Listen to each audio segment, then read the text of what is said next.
Hello everyone, steno with Arihant पर आपका स्वागत है। एडिक्टेशन मेवाड़ सीरीज से 85 शब्द प्रति मिनट की गति पर रहेगी। यदि आप इसका पीडीएफ प्राप्त करना चाहते हैं तो आप हमारे टेलीग्राम ग्रुप को ज्वाइन कर सकते हैं, जिसका लिंक डिस्क्रिप्शन में दिया गया है। चलिए तो डिक्टेशन लिखना प्रारंभ करते हैं। डिक्टेशन 5 सेकंड बाद। अध्यक्ष महोदय, मैं इसके पहले कई विषयों पर बोल चुका हूँ। अंत में मैं गुट निरपेक्षता के मामले पर आना चाहता हूँ। सन 1950 के प्रारंभ में विश्व के मामलों में यह एक प्रमुख और महत्वपूर्ण कदम था। एक तरफ विश्व युद्ध समाप्त होने के बाद जब हम उपनिवेशवाद से छुटकारा पा रहे थे, तो दूसरी तरफ कुरुक्षेत्र के समान विश्व विभाजन के प्रयास किए जा रहे थे। परंतु बहुत से नेताओं ने, विशेष रूप से जवाहरलाल नेहरू ने कहा कि हम किसी के साथ क्यों रहें, हम अभी अभी उपनिवेशवादी शासन से मुक्त हुए हैं, हम किसी का पक्ष क्यों लें। और इस प्रकार गुट निरपेक्ष आंदोलन की उत्पत्ति हुई।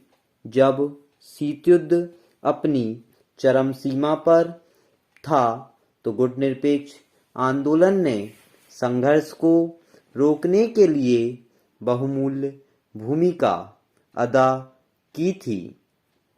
परंतु अब क्या हो गया है? परेशानी में डालने वाली द्विध्रुवता समाप्त हो गई है।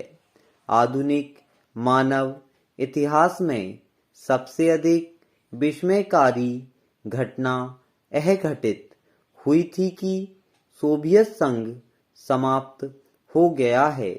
बिना किसी युद्ध के ही नाम और झंडे गायब हो गए। यह एक आश्चर्यजनक बात है। प्रश्न यह नहीं है कि इससे कुछ लोगों को दुख हो सकता है तो कुछ को प्रसन्नता हो सकती है। प्रश्न यह है कि अब दो ध्रुव नहीं है। इसलिए क्या गुट निरपेक्ष आंदोलन की पुनः व्याख्या करने की आवश्यकता नहीं है? क्या हम इसे गुट निरपेक्ष ही कहते रहें? और यदि हम इसे इसी नाम से पुकारना चाहते हैं, तो अब इसकी आर्थिक मामलों से क्या भूमिका होनी चाहिए? अगर आज विश्व परिदृश्य की ओर देखा जाए तो अभी भी बहुत असमानता है। हमारे क्षेत्रीय गुटों के बारे में क्या विचार हैं?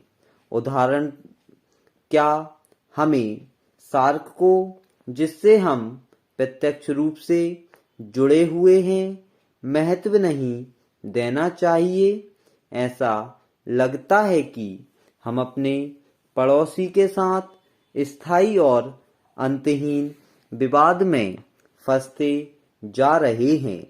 मेरा कहने का मूल मुद्दा यह है कि इन विश्वास, मूल्य और विचारों की पुनः व्याख्या की जानी चाहिए। केवल गुट निरपेक्षता और समाजवाद के मंत्रों के जाप से अब काम नहीं चलेगा। तो फिर हमें क्या करना चाहिए? स्पष्ट रूप से हम चौराहों पर खड़े हैं और हमारी व्यवस्था में आज मौलिक परिवर्तन करने की आवश्यकता है। संविधान शासन का मुख्य तंत्र है। अब तक 71 संशोधन किए जा चुके हैं और गणमान्य लोगों के द्वारा संशोधन के संबंध में अनेक सुझाव दिए गए हैं, जिसके अनुसार संशोधन किया जाना है। यह मेरा दृढ़ विश्वास है कि यदि हम अपने समक्ष उपस्थित समस्याओं के समाधान के लिए सामूहिक रूप से विचार करेंगे, तब निश्चय ही हम एक सुस्पष्ट रचनात्मक उपाय ढूंढ निकाल सकते हैं। प्रदेश के मुख्यमंत्री इस बात को लेकर सहमत हो गए हैं कि विभिन्न राज्यों की कर प्रणाली के नियमों और कानून के बीच एक रूपता होना चाहिए और इसके लिए पश्चिम क्षेत्र के 4 राज्यों महाराष्ट्र, गोवा, गुजरात और मध्य प्रदेश के मुख्यमंत्रियों की एक संयुक्त बैठक आयोजित होना चाहिए।